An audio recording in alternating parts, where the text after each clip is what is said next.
যখন যানবাহন বোঝাই বা যানবাহনের ক্ষেত্রে আমরা ইন অন বাই কখন ব্যবহার করব খুব সহজভাবে জেনে নেব। তোমরা শেষ পর্যন্ত দেখতে থাকো।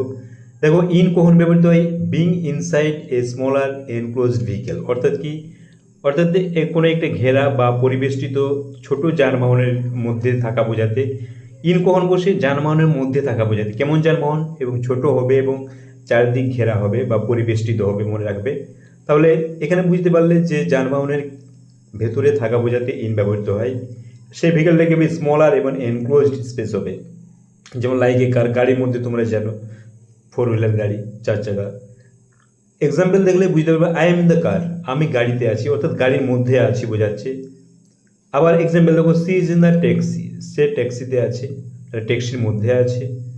দেখো, এগুলো সবই স্মলার ভেহিকেল এবং ভেতরে থাকা বোঝাচ্ছে এবং পরিবেষ্টিত চারিদিক ঘেরা। দে আর ইন দ্য ট্রাক, তারা ট্রাকে আছে।